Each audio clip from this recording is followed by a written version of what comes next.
It's fair to say that over the last year or so with Battlefield 1, I've had some pretty negative opinions of the game.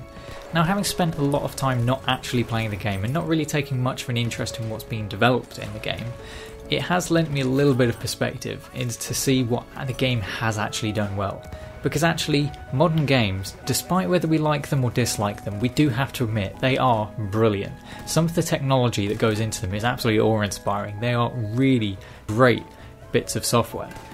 Now, there definitely are some things in the gameplay that have really annoyed me and really make me not want to go back and play the game. This has been the same for all other Battlefield games. There have always been things that will annoy people.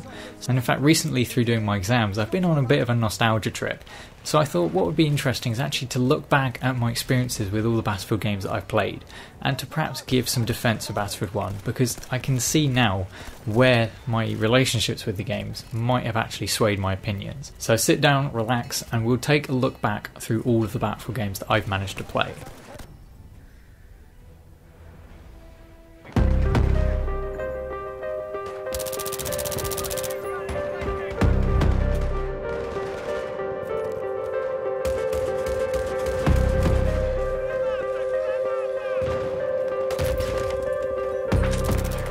You might have actually noticed in the background that I'm actually playing PC. This is probably the first ever PC gameplay on my channel, and you can probably tell I'm not very good at it.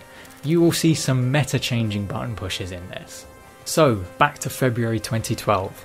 I first picked up Battlefield 3 back in the day. Now, this is actually an ager for this game, because even though I've given you the year, which is a pretty obvious way to age it, another way is the fact that I got this game from Blockbuster. This was back in the days when Blockbuster still existed in the UK. It's been gone for years now.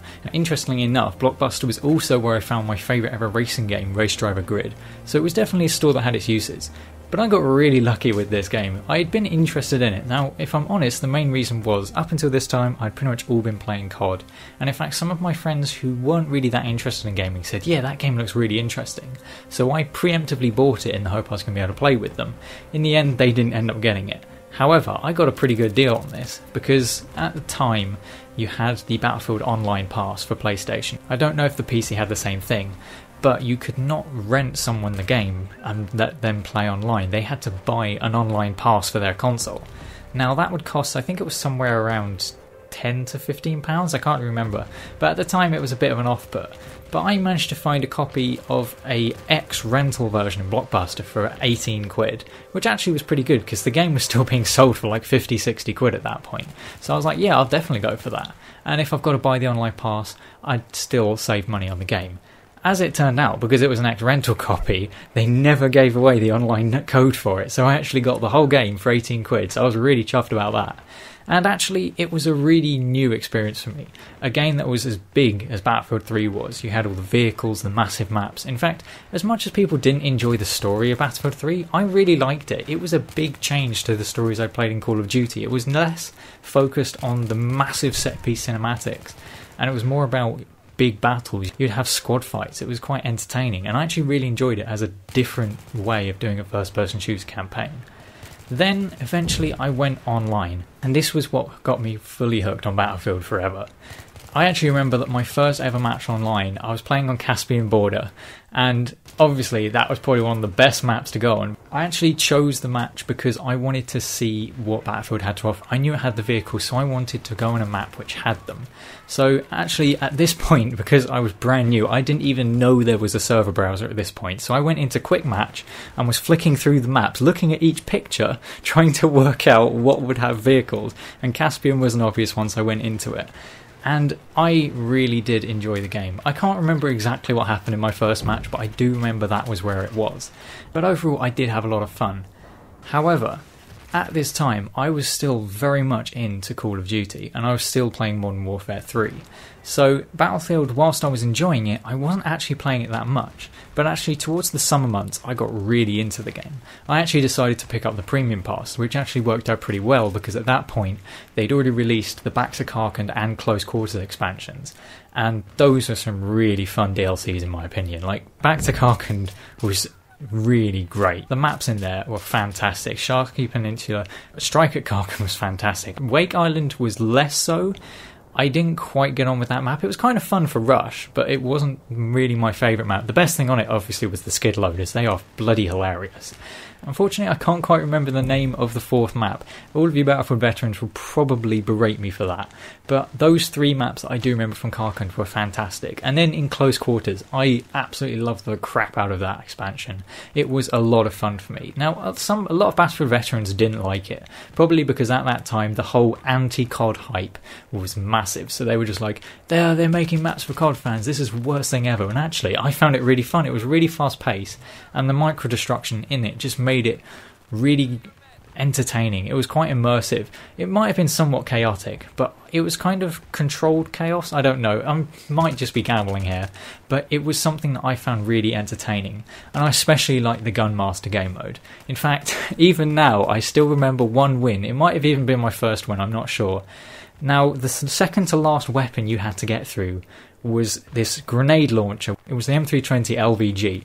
And this thing basically fires a grenade about 5 feet in front of you. That's about as far as you can fire it. Now, I remember I was stuck on this, but there was an enemy who was on the last weapon where you have to get a knife kill. And I tried to get him with this grenade launcher, completely missed. But in the end, I managed to get my way around him and knife him, which then demotes him back to the grenade launcher.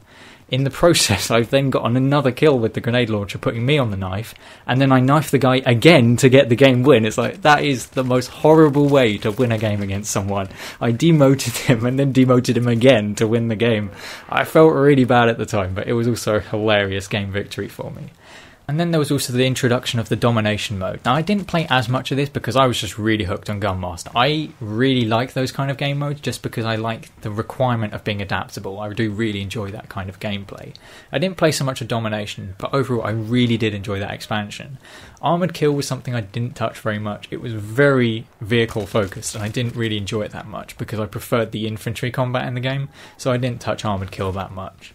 Then Aftermath came out. Aftermath was probably one of the best expansions in any video game that I have played. It was fantastic. But I have one regret about it, and that was I didn't play it that much. At that point, it was pretty much around the time Black Ops 2 had come out. So I was back focused on Call of Duty, and I didn't play that much of Aftermath. I played Scavenger a lot because that was a really fun game mode, but I never played the Rush or the larger game modes on these maps, which is a real shame because they really are good maps. And whenever I go back and watch videos of them, I have real fond memories of my experiences of those maps, although they are quite limited. Now, by the time it got to endgame, I wasn't really paying so much attention to Battlefield at that point. I don't remember playing it that much. So by that time, my sort of interest in Battlefield 3 was waning, but I was still really enjoying the game. I was going through some of the long-term assignments on them where you had to get camos. I really enjoyed those, but I don't remember playing the game that much in its final year. Then we had the release and information for Battlefield 4, and the hype kicked in big time.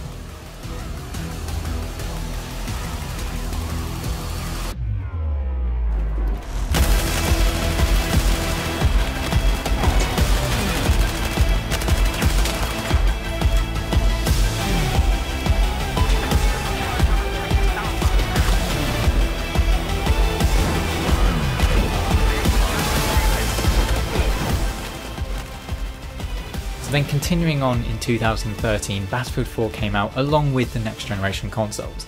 Now I didn't pick it up on its main release day because I was waiting until my PS4 arrived, so I didn't get it until sort of the end of November. But then, obviously this being year 11, I had mock exams around the Christmas period, so I also didn't want to start playing it immediately because I wanted to make sure I did as best as I could in those mock exams. I think I actually also had my English language full exam at that point, so I was just going mental about these exams, so I didn't want to start gaming at that point. But when I did eventually pick it up, I actually didn't get on with the game very well. I think that was probably just down to how buggy and glitchy the game was at its release. I really didn't get on with it. But at that point, I kind of switched interest because Call of Duty Ghosts I actually found really fun. Now, I know that's probably one of the most hated games in the Call of Duty series, but I really enjoyed it. So for the whole year that game was out, it was my dominant game. Now, by the end of Ghosts, I was sort of running out of interest in the game, as you normally do with them. So Battlefield started to take more of my interest. However, it still wasn't fixed at that point. It hadn't had any of the big netcode patches. I do actually remember once I decided to sit there listening to music whilst I was playing the game, because that way I wouldn't be focusing so much on the game and I'd enjoy it more. Now I look back on that, that was a stupid decision. If I wasn't enjoying it, I shouldn't have played it to begin with. But in the end, Battlefield 4 did get fixed, and it was a really fun game after that. They had the main netcode patch, and then also the weapon balance patch to go with it. And then the game played really well for me. I started to really enjoy it. Now, in the end of it, I never actually bought premium for this game, for the simple fact that by the time the game was fixed, there was only one expansion left to be released, and I didn't see the point in buying premium. And then they actually went on to release all the free content. Now, free content is what holds this game in such high regard for me.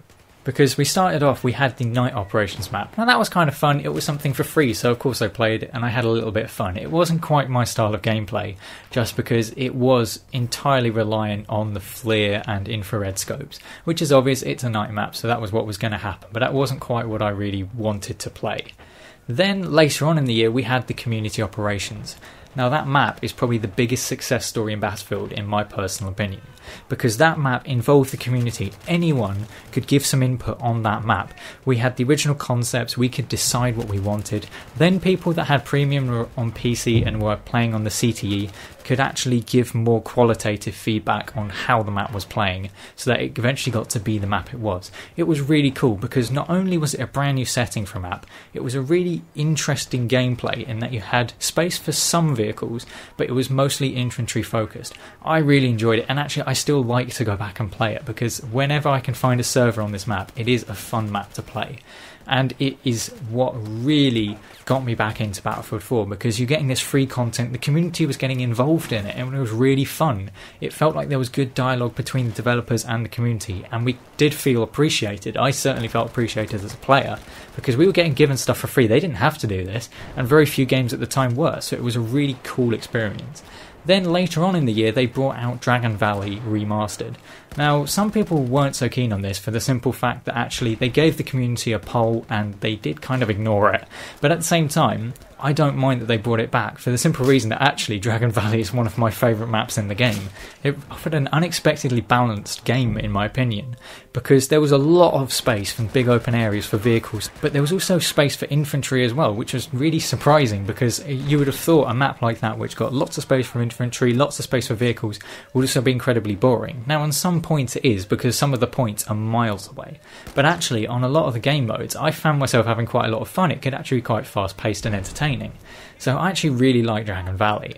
Now, further on in the year, I started to lose my interest in Battlefield 4, because just like with Battlefield 3, the game was getting to the end of its life, and also there was the information about Battlefield 1 coming out, so I was getting hyped about that.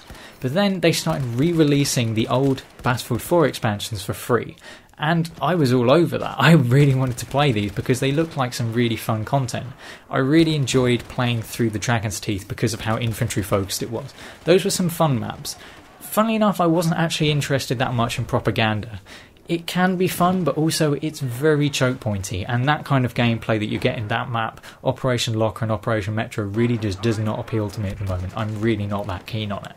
In fact, if anything, Lamfini Gardens was probably my favourite map. Also Pearl Market, that was a really fun one because it had a lot of vertical gameplay and it was something quite new in the way it played. There was also Second Assault, and I wanted to play this because it brought back Caspian Border. Caspian Border is a fantastic map. I wasn't so happy about the re-inclusion of Metro, and I do not understand why people still to this day constantly ask for Metro. Just we had it twice, like please leave it alone. We don't need more choke point maps. Like even when we had Fort Vaux, people were like, oh, we need Metro, we need Metro. No, we don't. We do not need more Metro, please. So we did have that. They brought back Gulf of Oman, which was kind of a fun map in Battlefield 3, but it was definitely not the choice I would have picked. I think the community as a whole would have preferred something like Strike at Karkand, which was a shame because that would have been another really cool map to bring back. There was also Naval Strike. I actually had quite a lot of fun on this one. It's one that plays weird. It definitely worked well for Carrier Assault in my opinion, but then for Conquest and some other game modes, it can just be really horrible because you can just get digged on by boats the whole game, and that does get a bit annoying. Obviously it's Naval Strike, so it's boat focused, but if you're the one without a boat, you can have a really rough time on those maps. There was also the Final Stand expansion, which was okay. It wasn't anything awe-inspiring. It was quite fun to use the railgun, although getting the assignment completed where you had to get 10 road kills with snowmobiles and also destroy 10 vehicles with the railgun were really difficult. And it took me a long time to get those, but I quite enjoyed grinding the challenge out and actually eventually completing it. So overall, Battlefield 4 had a lot of life in it for me. I played it a lot. It's definitely my most played Battlefield of all time, and I did have a lot of enjoyment for it. But like with Battlefield 3, for the first year at least, this game was not my main game. I was still playing Call of Duty predominantly through the life cycle of Battlefield 4. Eventually my interest in that series started to wane, so then Battlefield 4 became my main game, but only once it had all the big patches to make it a great game. So in that respect, I only truly remember the best parts of Battlefield 4 because that was when I was playing the game the most. And as the game had been fixed from a really bad state, my hopes were really high and I was really positive that we were going to get a really great experience in Battlefield 1.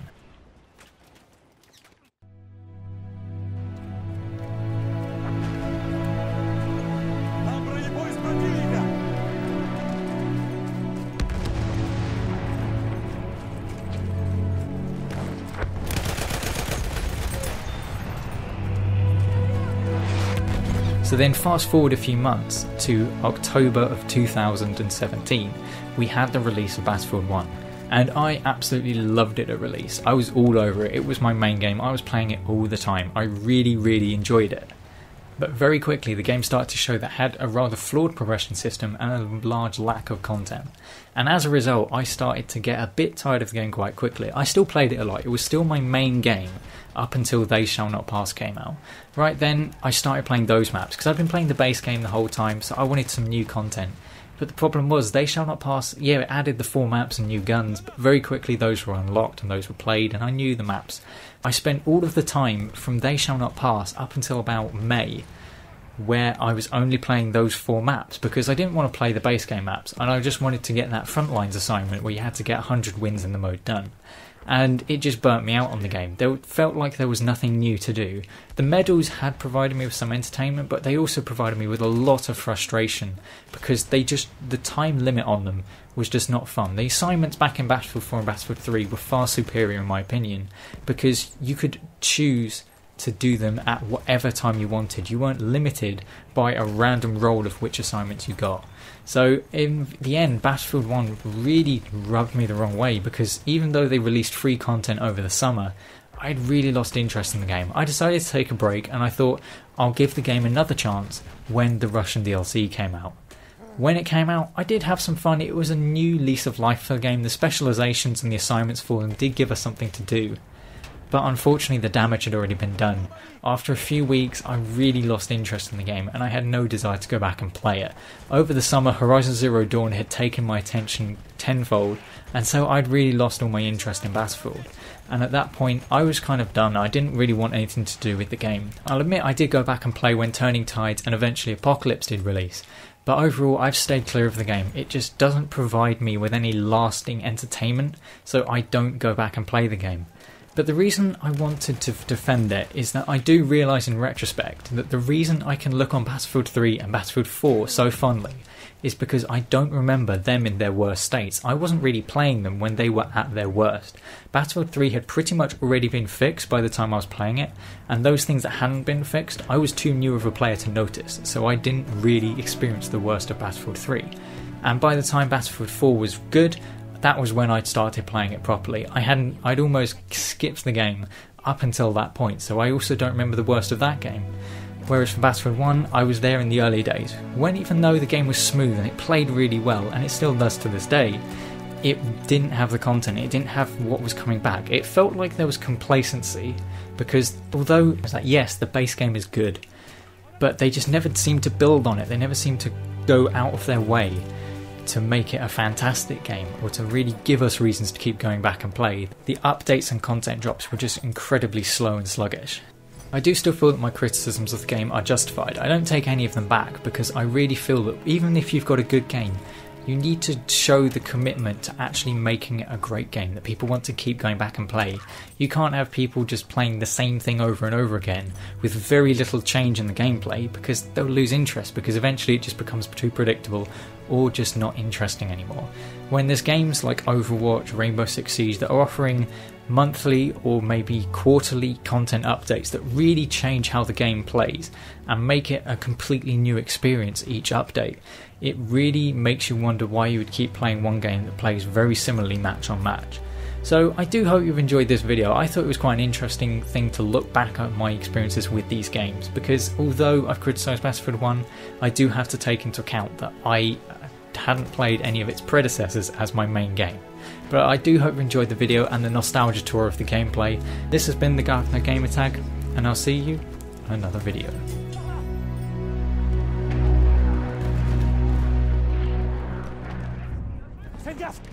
Ja snart